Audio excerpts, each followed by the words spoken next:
Sometimes grief doesn't scream. It doesn't fall on you suddenly, doesn't knock you off your feet.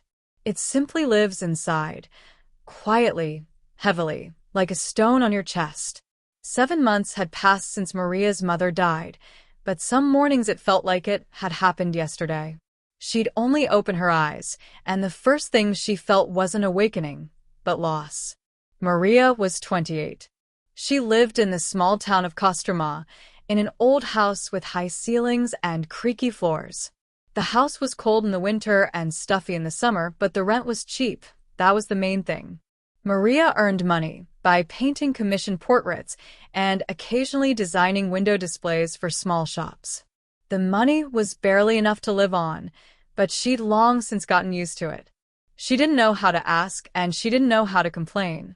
Her mother, Svetlana Nikolaevna, always said that Maria was strong. Not the kind of strong that people admire, but the kind that people silently lean on. Someone who would figure things out, fix things, and never let anyone down. And Maria truly had always been like that. It's just that no one ever asked if she wanted it. She had an older sister, Inna. Inna was the kind of person who always found herself in the center of the room, even when she was doing nothing. A loud laugh, confident gestures, expensive clothes, and neat hairstyle. She had a husband, Alexei, a house in the countryside, and the ability to appear successful even when everything was falling apart. Her mother adored Inna. She always justified, always defended, always found an explanation for her every action. Maria had known since childhood. Inna is forgiven. Maria is entrusted. When Svetlana Nikolaevna began to feel ill, everything fell on Maria's shoulders again. First fatigue, then endless examinations, hospital visits, waiting outside offices. Inna rarely visited, but each visit was accompanied by loud declarations about how she had everything under control. When the diagnosis finally arrived, lymphatic cancer, Maria held her mother's hand and felt her tremble. Inna couldn't come that day. She had an important meeting. A few weeks later, it was decided that it would be better for her mother to live closer to one of her daughters. Inna offered a guest house on her property, small but warm, with a separate entrance. She spoke of it as if she were doing her a huge favor. "I don't have to," she said to Maria one day as she was helping her mother unpack. "But I went out of my way to accommodate her. Not everyone would do that." "She pays your rent," Maria replied calmly, folding towels. "And it's her money." Inna only chuckled. "You always take everything too seriously." From then on, Maria practically lived with her mother. She cooked, washed, accompanied her to treatments, and sat by her side at night when she couldn't sleep from the pain. Inna would show up from time to time, with flowers, loud words, and quick exits. And every time, her mother brightened when she saw her. "Don't be offended, Mashenka," Svetlana Nikolaevna said one day after Inna left. "It's just that Inna, it's hard for her. She has so many worries." Maria nodded. As always, when things got really tough for Mom, Inna insisted that she handle the finances. She said Maria had too much going on, and she, Inna, could handle it. Mom agreed. She always trusted her. Maria didn't like it, but she kept quiet. One day, Mom asked her to check her account. Just in case. Maria went to the bank without worry. She was sure everything was in order. But when the clerk handed her the statement, Maria's head spun. The account was almost empty. All her savings. The money from the sale of the car. Everything was gone. And next to one large sum, in his name. Maria went outside, not feeling the cold. She stared at something for a long time before dialing her sister's number. "Is this a mistake?" she asked, barely hearing Inna's voice. "What are you talking about?" Inna replied irritably. "Money. Mom's money.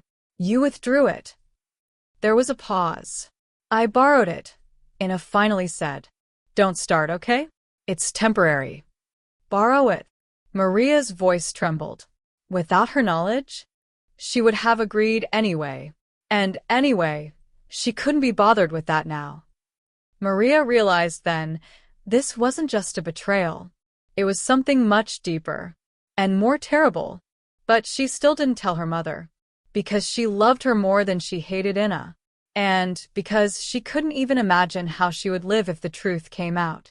After that conversation with Inna, something inside Maria seemed to snap. Not loudly, not suddenly, the feeling of support simply vanished. She continued to do the same old things, coming to her mother's early morning, cooking porridge, checking her medications, writing down test dates, smiling when Svetlana Nikolaevna tried to joke. But now every action was accompanied by a heavy knowledge that she carried within her like a secret burden. Inna acted as if nothing had happened. She would appear suddenly, slam the door loudly, and start talking about trivial matters, problems with the house, or how tired Alexei was from work. And each time, Maria felt like she was watching a poorly executed performance. Especially when Inna demonstratively took her mother's hand and spoke with feigned tenderness. "You're strong, Mom. You can handle it." Maria was silent at times like these. She was afraid that if she opened her mouth, she'd say something too much. And something too much could ruin everything now. Mom was weakening. It wasn't sudden, but rather gradual. First she started sitting more often, then she started forgetting little things, then it became difficult for her to walk to the kitchen alone. Sometimes she'd look at Maria with a long, intent gaze, as if she wanted to ask something, but changed her mind at the last moment.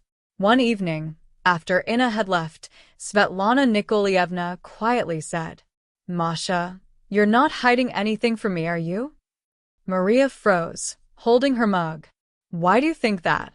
"It's just..." Mom sighed. "I can feel when something's wrong around me." Maria sat down next to her and gently took her hand. "It's okay, Mom. I'm here. That's the main thing." Mom nodded, but something akin to understanding flickered in her eyes. It was then, for the first time, that Maria feared that perhaps Mom knew more than she let on. Meanwhile, Inna was becoming increasingly abrupt. She became irritated over trivial things, making caustic remarks, especially directed at Maria. "You're too fixated on this," she said one day. "As if Mom were the only thing in your life." "Nothing is more important to me right now," Maria replied quietly. "Of course," Inna chuckled. "It's convenient to be a saint." These words cut deeply. Maria suddenly realized that Inna had long viewed her not as a sister, but as a silent reproach. A reminder that someone was doing more than she was. During those weeks, Maria was rarely home. She slept in snatches, often right on the chair next to her mother's bed. Sometimes she felt like she was dissolving, becoming a function, a shadow, someone's support, but not a person. The only person she allowed to see her weakness was her friend Olga. They had known each other since college. Olga was straightforward, sometimes abrupt, but always honest. "Maria, this isn't normal," she said on the phone after hearing everything about the money. "Do you understand that this is no longer just a family conflict?" "I understand," Maria replied wearily. "But if I tell Mom, she'll get worse." "What if Inna doesn't return the money?" Maria was silent. "You don't have to bear it all alone," Olga added more gently. "You have the right to be angry. You have the right to protect Mom." Maria knew she was right. But every time she looked at Svetlana Nikolaevna, she chose silence. Meanwhile, Inna started buying expensive things. New curtains, appliances, clothes. She talked about it openly, unashamedly, as if testing the limits of what was permissible. Maria saw the receipts, overheard the conversations, and her insides turned cold. One day, she couldn't take it anymore. She met Inna in the city, near the shopping center. She was leaving the store with bags, smiling, well-groomed. "Are you serious?" Maria blurted out. "You're not even trying to hide it?" Inna's expression changed immediately. "Don't make a scene," she hissed. "People are watching." "Let them watch." Maria's voice trembled. "You're spending Mom's money. The money of a person who's dying." Inna stepped closer. "If you tell her, you'll finish her off," she said quietly. Do you want to live with this? It was said calmly, almost tenderly, and that made it even more terrifying. Maria left, feeling the ground slipping from under her. She realized Inna was no longer afraid. Not of her. Not of the consequences. That evening, Mom was especially tired.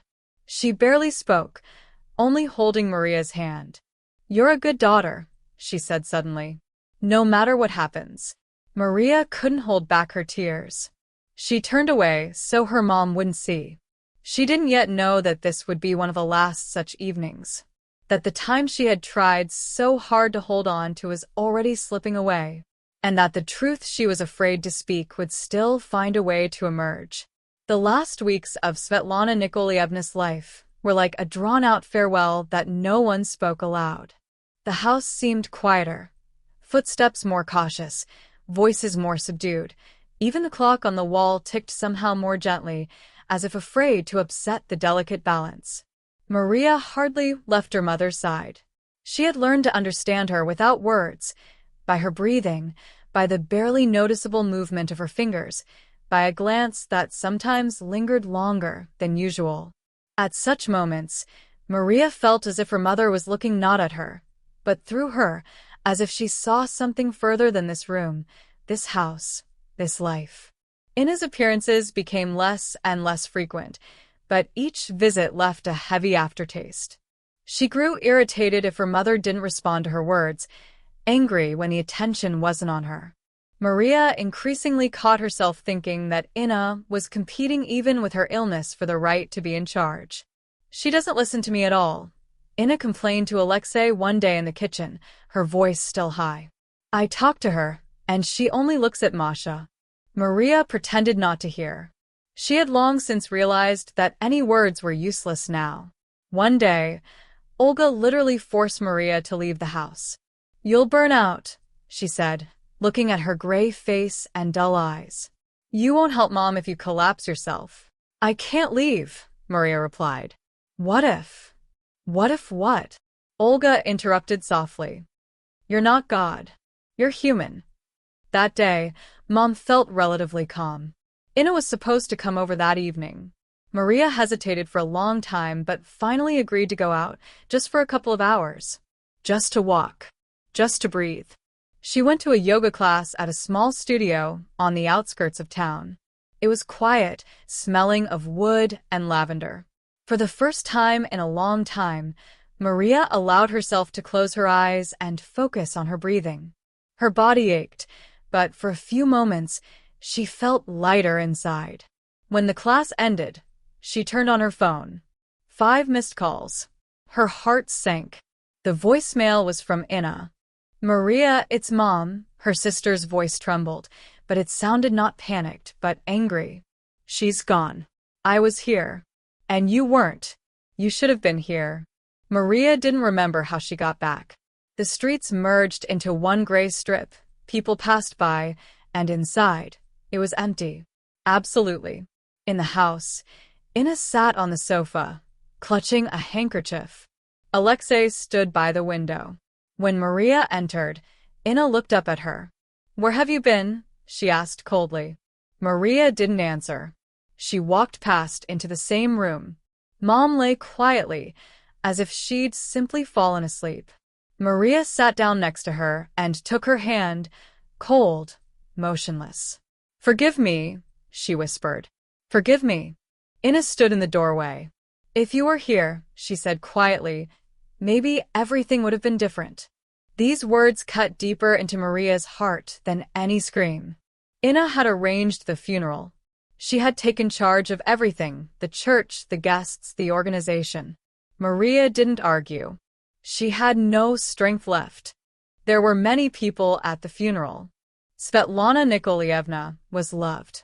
She always knew how to listen, to help, to be there. Maria sat in the front row, clutching a photograph of her mother, and felt everyone's eyes on her. Whispers, glances, unspoken things. They say her youngest daughter wasn't even there when she died. Maria heard. She heard everything. Inna sat nearby, impeccably dressed, with a sad expression. Sometimes she sighed especially loudly, as if emphasizing her pain. The priest spoke of love, forgiveness, and fortitude. Maria barely listened until he suddenly stopped and pulled out an envelope. Before she died, Svetlana Nikolaevna asked me to read her letter, he said. Today. Maria shuddered. Inna tensed. The letter was simple, without lofty words. But every sentence was right on target. About trust. About betrayal. About the money that was stolen. About what she knew. And about how Maria had been trying to protect her all this time. The hall became very quiet. Maria cried openly, not from shame, but from relief. From what her mother had seen. Knew. Understood. Ina jumped up and started saying something, making excuses, but no one was listening. People were turning away. Alexei turned pale. When Ina ran out of the church, Maria remained seated. She felt a strange feeling inside, as if something had finally fallen into place. Later, people approached her. They spoke warm words. They apologized for their thoughts, their whispers, their doubts. Olga hugged her tightly. Your mother was wise, she said, and she loved you very much. That evening, Maria returned to her empty apartment. She sat on the floor, leaning against the wall, and for the first time in a long time, she felt not only pain but also peace. She had lost her mother, but she hadn't lost the truth. And she hadn't lost herself. After the funeral, the world seemed to freeze. Not disappear. It froze, as if someone had paused life, and Maria was left alone in this frozen space. For the first few days, she hardly left the apartment. The phone was turned off, the curtains were drawn, and the silence became so thick that at times it rang in her ears. The grief didn't come in a wave. It covered her like a heavy, viscous fog. Sometimes, Maria caught herself, out of habit, planning to go to her mother's, buy her favorite cottage cheese, check her medications. And only at the threshold did she realize there was nowhere else to go. Ina didn't call. Alexei didn't either. It was as if they'd been erased from their shared space, as if, after Svetlana Nikolaevna's letter, they'd simply vanished. And that silence was louder than any words. A week later, Maria finally decided to go to the notary. Not because of the inheritance, but because of the need to settle matters that couldn't be postponed. She went there with a heavy heart, expecting another blow. But instead, she encountered something unexpected. It turned out that her mother had foreseen everything. The account from which Ina withdrew the money was documented. There was a statement. There were records. There were witnesses. And there was another letter, not public this time, but addressed personally to Maria. In it, Svetlana Nikolaevna wrote simply. She knew about the money almost immediately. She felt it. She checked it. She understood. And she decided not to tell. Not because it didn't hurt, but because she didn't want Maria to bear this too. She wrote that she saw how tired Maria was, how she was melting away, how she was taking on too much, and that she wanted to protect her, at least in this. You have always been my rock, her mother wrote. But rock also has the right to rest. Forgive me if I was silent too often. I am proud of you. Maria read this letter aloud, sitting on the floor in the empty room. The tears flowed calmly, without hysteria. These were different tears, cleansing ones. A month later, Ina showed up. She arrived unannounced. She rang the doorbell, standing tense and haggard. She was no longer the confident woman she used to portray. No expensive clothes, no arrogance, only anger mixed with fear. Are you happy? She snapped from the doorway. You ruined my life. Maria looked at her silently. Everyone turned away. Ina continued. You made me look like a monster. It wasn't me, Maria replied calmly.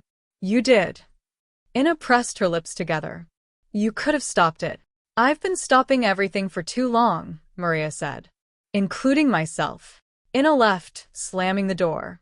And in that moment, Maria realized there was no more guilt. Not towards her sister. Not towards the past. Time passed. Maria began to return to life slowly. First, she picked up her brushes again. Then, she agreed to a large commission she would have been afraid to accept before. Then, she allowed herself joy without feeling like she was betraying anyone. She still missed her mother. Every day. But now there was less pain and more warmth in that longing. The memories were no longer sharp. They became quiet and bright. Sometimes she would come to church, sit in the last pew, and simply remain silent. She didn't ask. She didn't complain. She simply was. One day, Olga said, "You've changed." "Yes," Maria replied after a pause. "I've finally become myself." In the spring, Maria moved to another apartment, a bright one with large windows. She hung one of her best portraits on the wall, and next to it, a small photograph of her mother. "I'm coping," she said out loud one day, "just as you believed." And in that moment, she felt like she could breathe easier. Because love, true love, doesn't disappear with death. It remains. It supports. And it leads forward.